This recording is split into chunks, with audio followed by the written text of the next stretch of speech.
사랑하는 주님 앞에 기도하시기 위해 모이신 우리 사랑하는 성도님들을 환영하고 축복합니다. 다 같이 사도신경을 고백하심으로 새벽 기도회를 시작하겠습니다. 함께 고백합니다. 전능하사 천지를 만드신 하나님 아버지를 내가 믿사오며 그 외아들 우리 주 예수 그리스도를 믿사오니 이는 성령으로 잉태하사 동정녀 마리아에게 나시고 본디오 빌라도에게 고난을 받으사 십자가에 못 박혀 죽으시고 장사한 지 사흘 만에 죽은 자 가운데서 다시 살아나시며 하늘에 오르사 전능하신 하나님 우편에 앉아 계시다가 저리로서 산자와 죽은 자를 심판하러 오시리라. 성령을 믿사오며 거룩한 공예와 성도가 서로 교통하는 것과 죄를 사하여 주시는 것과 몸이 다시 사는 것과 영원히 사는 것을 믿사옵나이다. 아멘. 찬송가 93장 예수는 나의 힘이요 찬양드립니다.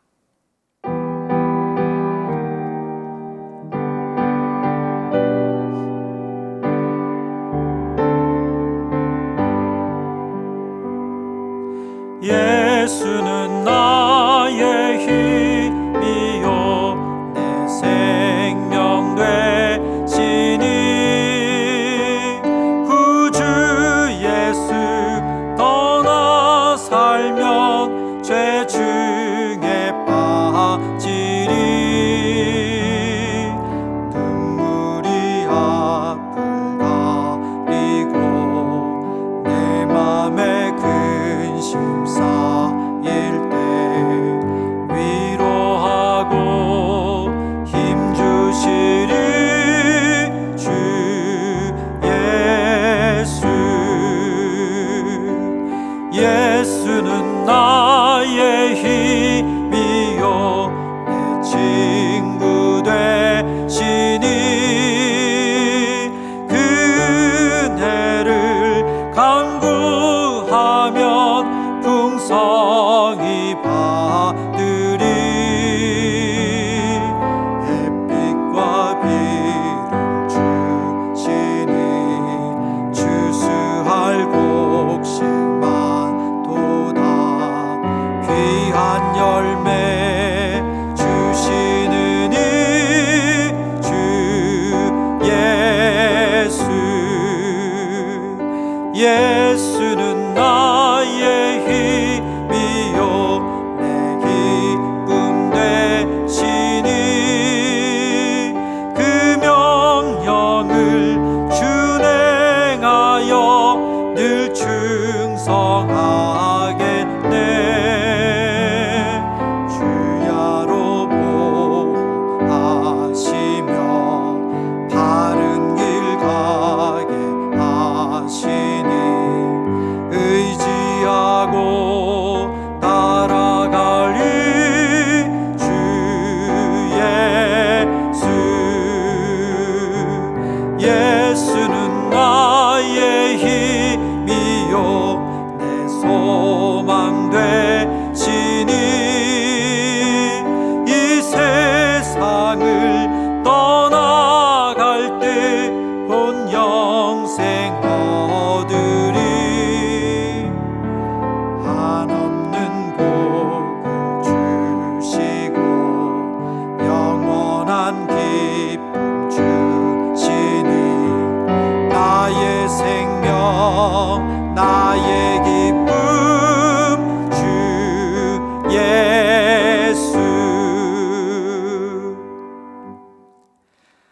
오늘 함께 읽을 본문은 사사기 6장 1절로 10절 말씀입니다. 사사기 6장 1절로부터 10절까지의 말씀 읽도록 하겠습니다. 이스라엘 자손이 또 여호와의 목전에 악을 행하였으므로 여호와께서 7년 동안 그들을 미디안의 손에 넘겨주시니 미디안의 손이 이스라엘을 이긴지라. 이스라엘 자손이 미디안으로 말미암아 산에서 웅덩이와 굴과 산성을 자기들을 위하여 만들었으며 이스라엘이 파종한 때면 미디안과 아말렉과 동방 사람들이 치러 올라와서 진을 치고 가사에 이르도록 토지 소산을 멸하여 이스라엘 가운데 먹을 것을 남겨두지 아니하며 양이나 소나 나귀도 남기지 아니하니 이는 그들이 그들의 짐승과 장막을 가지고 올라와 메뚜기 떼같이 많이 들어오니 그 사람과 낙타가 무수함이라. 그들이 그 땅에 들어와 멸하려 하니 이스라엘이 미디안으로 말미암아 궁핍함이 심한지라. 이에 이스라엘 자손이 여호와께 부르짖었더라.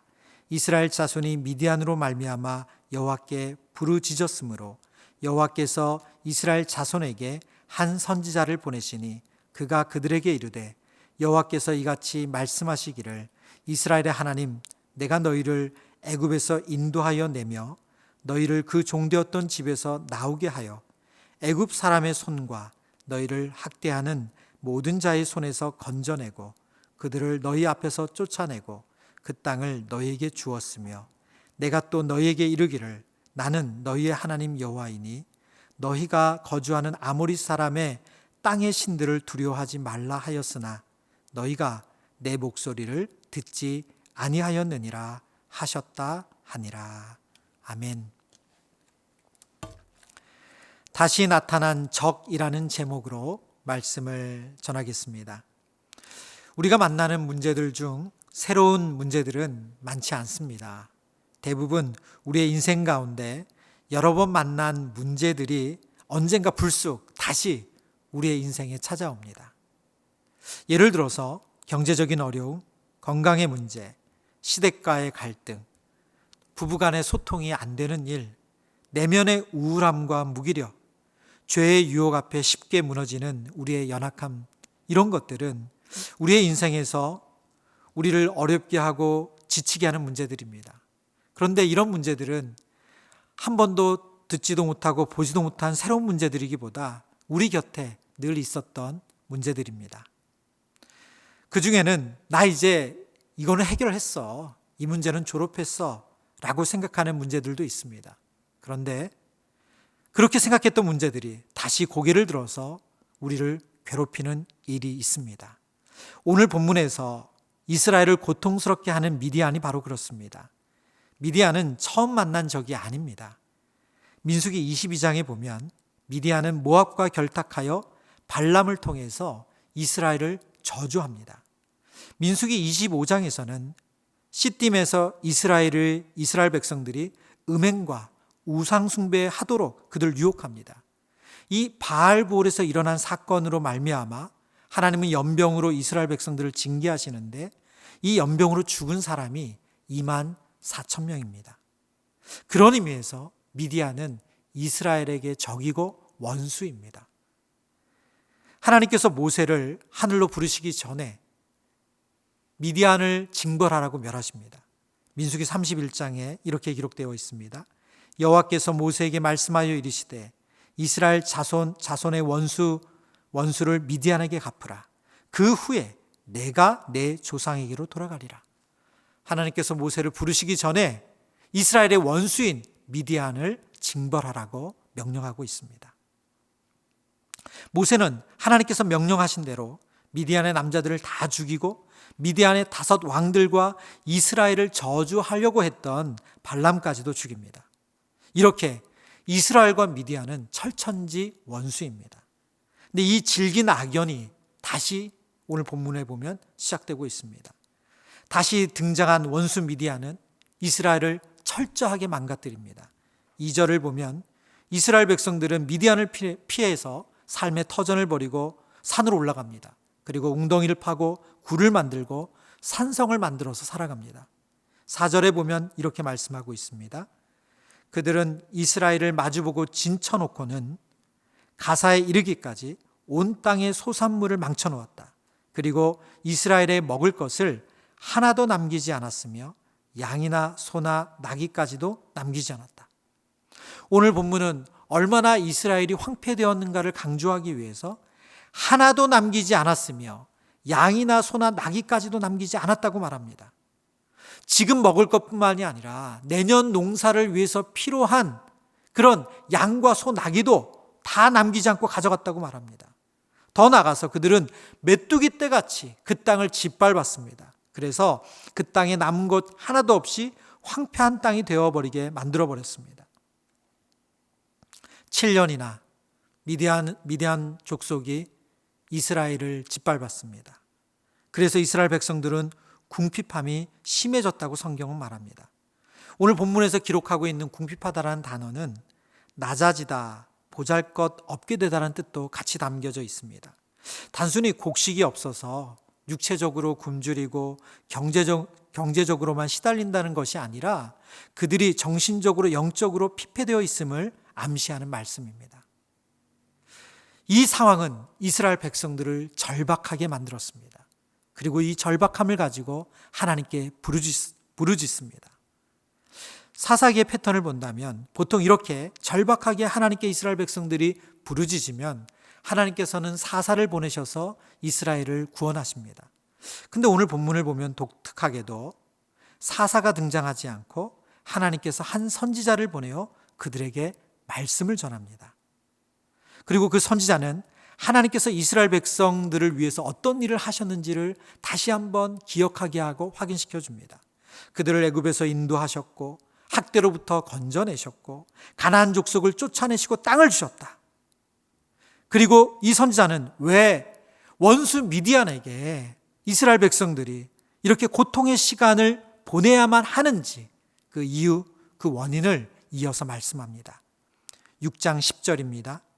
내가 또 너희에게 이르기를 나는 너희 하나님 여호와이니 너희가 거주하는 아모리 사람의 땅의 신들을 두려워하지 말라 하였으나 너희가 내 목소리를 듣지 아니하였느니라.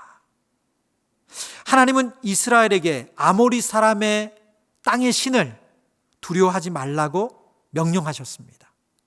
여기서 아모리 사람은 아모리 족속만을 의미하는 것이 아니라 가나안 모든 사람들, 그 가나안 전체를 가리키는 말씀입니다. 두려워하다라는 단어 안에는 경외하다라는 뜻이 같이 포함되어 있습니다. 우상은 참 신이 아니므로 두려워할 필요도 없고 경외하고 섬겨서도 안 되는 것입니다. 그런데 이스라엘 백성들은 가나안의 신들을 두려워했습니다. 가나안의 신들을 경외했습니다. 그리고 가나안의 신들을 섬겼습니다. 표준 세번역 성경은 이런 의미를 담아서 본문을 이렇게 번역하고 있습니다. 그러면서 나는 너에게 말하였다. 나는 주 너의 하나님이다. 너희가 아모리 사람의 땅에서 살고 있으나 아모리 사람의 신들은 섬기지 말아라 하였으나 너희는 내 말을 듣지 않았다. 아모리 사람의 신들을 섬기지 말아라. 하나님은 명령하셨습니다. 그러나 이스라엘 백성들은 그 신들이 너무 두려웠습니다. 그래서 경외했고 섬겼습니다. 이스라엘에게 이러한 고통이 찾아온 이유는 두려워하지 않아야 할 대상들을 두려워하며 섬겼기 때문입니다. 진정 두려워하며 섬겨야 할 하나님은 가볍게 여기고 두려워하지 않아야 할 문제들을 두려워하고 있는 우리의 모습을 오늘 성경은 거울처럼 보여주고 있는 것 아닙니까? 우리 인생의 건강 너무 중요합니다. 그러나 건강이 우리의 우상이 된다면 그것은 다른 문제입니다. 돈 매우 필요합니다. 그러나 돈이 우리의 두려움과 경외의 대상이 되어서는 안 됩니다. 관계는 우리에게 얼마나 큰 기쁨과 만족을 줍니까? 그러나 관계가 하나님보다 우리에게 중요하다면 관계가 우상이 되고 있다고 말씀하고 있는 것입니다. 말씀을 정리하며 오늘 말씀에서 알려주는 두 가지 교훈을 통해서 우리 자신을 보기를 원합니다. 첫 번째는 해결된 문제라고 해서 졸업한 것이 아니라는 것입니다. 언제든 그 문제는 미디안처럼 일어나서 우리의 영혼을 황폐하게 만들 수 있습니다. 그래서 우리는 늘 겸손해야 합니다. 두 번째는 내가 두려워할 문제 뒤에는 숨겨진 우상이 있습니다. 문제에 함몰되고 있다는 것은 하나님보다 그 문제 뒤에 있는 우상을 섬긴다는 것입니다. 그리고 그것은 결코 우리를 자유케 하지 못합니다. 지금 나는 무엇을 두려워하고 있는가? 그 두려움이 나의 신앙의 대상일 가능성이 높습니다. 하나님은 이스라엘에게 선지자를 보내어 친절하게 그들의 고통의 이유, 원인을 알려주셨습니다. 그러나 하나님은 이것만 하신 것이 아니라 바로 이렇게 선지자를 보내어 그들의 고통의 이유를 알려주시면 동시에 사사 기드온을 준비시키고 계셨습니다. 동일하게 하나님께서는 우리가 고난당하고 우리가 고통당할 때 우리가 그 문제의 이유를 깨닫게 하기 위해서 하나님의 사람들을 보내주신과 동시에 그 문제를 해결하실 수 있는 예수 그리스도를 보내주셨습니다. 우리의 유일한 구원자이신 예수님께 돌아가기만 한다면 우리는 그분 안에서 참 평안과 참된 안정을 누릴 수가 있습니다.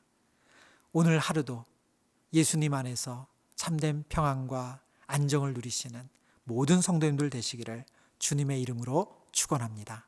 함께 기도하겠습니다. 살아계신 주님, 하나님의 은혜를 구합니다. 우리가 진정 두려워하는 것은 무엇인지 제대로 보기를 원합니다. 우리가 함몰되어 있는 문제 뒤에 숨겨져 있는 우상을 보기를 원합니다.